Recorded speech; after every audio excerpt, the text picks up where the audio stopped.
Yo, what's good, YouTube, man? It's Gary with another Fan TV back at you with a video. Like the content of this video, go smash that like button, like the content of this channel. Go and subscribe, man. Look, so Ravens versus Rams taking place this Sunday, man. Gonna talk about it, get my thoughts on it. Yeah, man. So, we can start off with the injury report. We'll just get right into it. I would talk about the injuries yesterday. Feeling a little under weather, but, I'm good now. So we can talk about the injuries for the Ravens on the Ravens side. So players that were on the injury report but have no injury designation, meaning that they're going to play this Sunday or they're available to play this Sunday. Ravens safety Kyle Hamilton, Marlon Humphrey, Joe Noteboom, Roger Rosengard, and Ronnie Stanley. All right, so some big names there coming back. Questionable, Zay Flowers. Zay Flowers has been limited all week. So he's been limited all week with a shoulder injury. All right, that's what it says on the injury report. And then players that are out. All right, the list is a little smaller than last week, but still some significant pieces on here. Obviously, number one QB Lamar Jackson is out. Chidobe Awuzie, Emory Jones, Pat Ricard, Roquan Smith, Tez Walker. Now, I look at the injury report just real quick. We'll talk about it. So all the people that are out. For Lamar, this made the perfect sense. It didn't make sense for me to me. It didn't make sense to me, excuse me, that to have him be out versus the Texans, come back versus the Rams, and then go right into the bye week. Just give him this entire time to get healthy, right? So this is going to be a full 3 weeks plus for Lamar Jackson to hopefully get back right and play versus the Chicago Bears. All right. Now, as far as the rest of the guys, Pat Ricard, his return game is right now tentatively the Chicago Bears. It was good to see him out there on the practice field, so that was a positive step. Emory Jones is ramping up. Cordell Willie made a good point. This is pretty much Emory Jones. This is his mini camp, right? He missed pretty much all the training camp. So the Ravens are not going to hurry him out there on the field, right? So it makes sense. Tez Walker kind of popped up. And then, Roquan's been down for a little while now. You expect to be a month of Roquan anyway. So he might come back versus the Bears, who knows. And Awuzie, we'll see with him. Now, players that had no injury designation, big news is for Kyle Hamilton, Marlon Humphrey, Ronnie Stanley. These are three players that Ravens sorely missed. Guys that we're looking forward to having back out there. Listen, I'm not saying the Ravens defense was not good with Kyle Hamilton and Marlon Humphrey on the field, but getting good players back is always a good sign, no matter how we feel about it right now. Hopefully, the Ravens defense can get it together and actually look like the Ravens defense that we're used to seeing. We'll see. All right. On the Rams side, the only person that I see of note is doubtful is their offensive tackle, Rob Havenstein.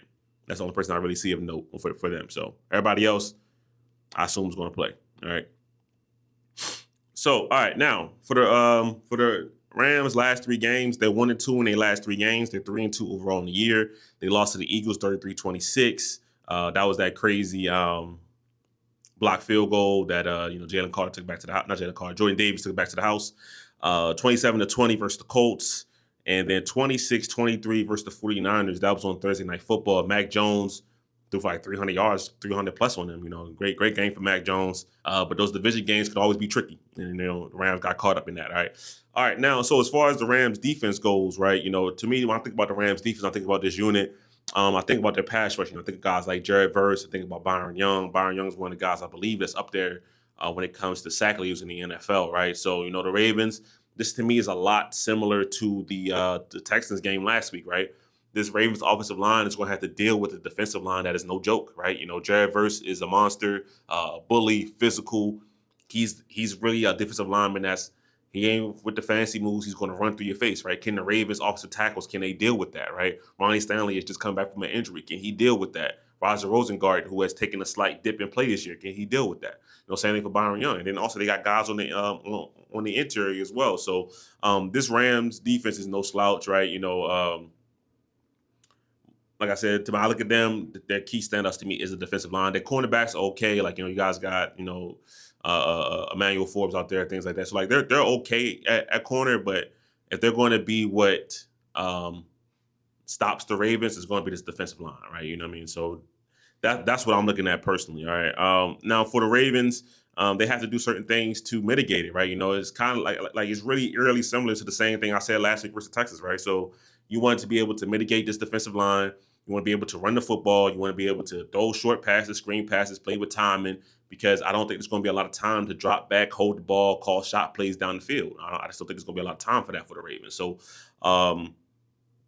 they executed for one drive versus the Texans last week, and then after that, it was it was bad. It was pretty bad for Cooper Rush. It was pretty bad for the entire offense.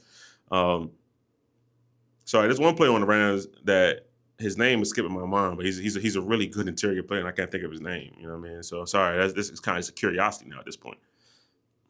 Kobe Turner, that's his name. I don't know why his name was skipping my mind, but yeah, Kobe Turner is one of the interior defensive linemen, and he's a really good player. I don't know why. Yeah, it was slipped my mind. But so for the Rams, for the Ravens, this Rams defensive line can get after it. Just looking at some of their stats on the year, you know, they only allowed 309 yards a game. That's top 10. Only 35% on third down. That's eighth. That has a lot to do with that pass rush getting after folks, right? They're not allowing a lot of rushing yards. They're playing with leads, things like that. The Ravens offense is going to have a challenge ahead of them. This offensive line is going to be tested once again and pretty much have failed every single test this year. We're just being completely honest, right? So we'll see what happens. Now for the Rams defense, sorry, for the Rams offense, excuse me. This is a high power unit, right? Led by Matthew Stafford and Sean McVay. Sean McVay, master play caller. Matthew Stafford, one of the best, most cerebral quarterbacks in the NFL, also with a great arm. So this is a tough challenge for the Ravens. Last time the Ravens played the Rams, and that was a good Ravens defense. Was Mike McDonald was still the DC, and it was that game that went to overtime. I believe that's the game that Tylen Wallace took it down the sideline in OT for the punt return. But the Rams got pretty much whatever they wanted all game. They ran the ball on the Ravens, they threw the ball on the Ravens. So you had that happen to a good Ravens defense, a really good Ravens defense, right? I'm a little worried what could happen to a Ravens defense that has been clicking on all cylinders, who is a actively bad unit right now. I am worried about that, if I'm being completely honest, right? So for the Rams, when I think of that, you got to think of the Rams. Think of under center, condensed splits, and Puka Nacua. Puka Nacua is the leading receiver in the NFL, pretty much in all categories except for touchdowns. I don't think he leads in touchdowns, but catches he already has 50 catches this year. He's over 500 yards receiving. He's balling out, right? So that's going to be the main threat to the Ravens, all right. But also the main threat is just Sean McVay being a play caller, right? The Rams are going to run. They're going to run the ball, do some play action. Now their rushing attempts aren't super high. They're down to the lower end, but it's the magic fact how they manufacture space, right? So play action, linebackers are going to be very, very important, right? And the Ravens have struggled over the middle of the field, right? Even with Roquan healthy, but with Roquan being out, now you're looking at guys like Teddy Buchanan. Maybe we see some Jay Higgins, but maybe it's just Teddy Buchanan and it's just Trent Simpson, right? I think with the Odafe Owe trade, we could see some more Trent Simpson playing outside linebacker, right? I'm not saying he's moving there full time or anything like that, but I think there's something that the Ravens could try out. And we'll talk about how they want to move Kyle Hamilton around. Kyle Hamilton could find himself in the box playing a little bit of linebacker, not as a primary thing or not, 100% of the snaps, something like that, but as a move around chess piece. That could be something that the Ravens want to do, right? Get him close to the line of scrimmage, get him in the box, and hopefully mitigate some of those over the middle crossing routes that Puka Nacua is great at. Rams are going to run your dig routes right behind your linebackers, and Matthew Stafford's going to throw the ball with no fear. That's what it is, right? And they still have Devontae Adams lined up at X on the outside that's ready to, cook your number one corner one-on-one. So it's a very, very tough offense to deal with. Ravens had to find a way to mitigate that, right? And I'll talk about that when I talk about the keys to the game, right? So let's just get right into it, right? Keys to the game. We'll hop to the offensive side of the ball first. For me, is moving bodies at the line of scrimmage, right? The Rams defensive line is good, so I'm not saying like this is going to be an easy thing. And the Ravens haven't done this year, but the Ravens won't have any chance of winning this game, right? I talked about it when I did the video, season's not over. That I expected the Ravens to at least compete versus Texas, maybe still a game, maybe still that game. That didn't happen, obviously. But versus the Rams, it's going to be a tougher chance, right? And the Ravens could go looking at this 1-5, right? That's a real possibility looking at the Ravens, right? But the Ravens don't want to face that possibility. It's going to start with the offensive line. Derrick Henry really hasn't gotten going consistently since week one. He's had a couple of moments here and there, he had a good run versus the Lions and things like that. But then it got quiet after that. So he hasn't really gotten going consistently. And for that to happen, it's going to have to be better blocking up front. Derrick Henry is getting. I looked it up on Next Gen Stats that Derrick Henry is getting contacted behind the line of scrimmage at like a top 5 rate in the NFL, and that's not his fault. That's the offensive line not doing their jobs up front. So the Ravens have to be able to move bodies in the run game. All right, Derrick Henry has not been able to be effective because the Ravens can't move bodies up front. Simple as that. So so asking this offensive line that hasn't been able to do that is probably a miraculous ask. But if they want to have any chance of winning this game, that's what's going to have to happen. This game is not going to be won on the right arm of Cooper Rush, right? That's just not going to happen. All right. If it did, I'd be shocked. You know what I mean? So the Ravens are going to have to run the ball, get play action, screen passes, but it's going to start with that run game up front. That's where it's going to start for the Ravens. All right. Now defensively to me is kind of two things for the Ravens, right? Can you play sound assignment football? Because the Rams are going to have motions. The Rams motion a lot. They're going to have a lot of play action. They're going to put your linebackers in hell, right? So not just the linebackers, but can everybody play sound assignment football? For the Ravens, what I want to see is no blown coverages, no miscommunications, no confusion, right? I don't want to see when the ball's about to be snapped and I got guys pointing to each other. Hey, it looks like confusion on the back end, right? That's what we don't want to see. All right, can the Ravens do that? That was an issue last year. Now we got it is an issue again this year. So I firmly believe it's a scheme thing. When I remember when the Ravens had Mike Macdonald, the players always talked about how easy Mike Macdonald made it to communicate this defense, that everybody knew their assignment. So far with Zach Gore, I haven't seen that. All right. Sure, it's not 100% on him, but you are the new DC, you are the new element into this. And the communication has not been good. All right, so the Ravens have to figure that out. Now, can they? We'll see, right? But hopefully we're having a guy like Kyle Hamilton back that can help out, right? So that's what I want to see. That's number one. Number two is turn up the aggressiveness on defense, all right?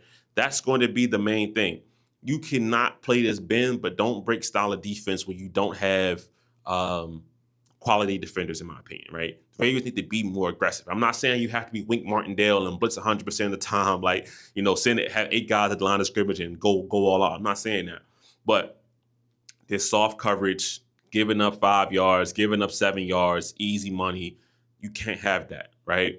The Ravens have to do things to force these offenses to get into second and long, to get into third down, all right? They have to do these type of things where they're going to be more aggressive, be more thrilling, more, more aggressive going forward. Right? I don't even know another word I can say for it, but just aggressiveness. You got to be better going forward, attacking the line of scrimmage, right? One of the few good plays the Ravens had versus the Texans is they confused their line.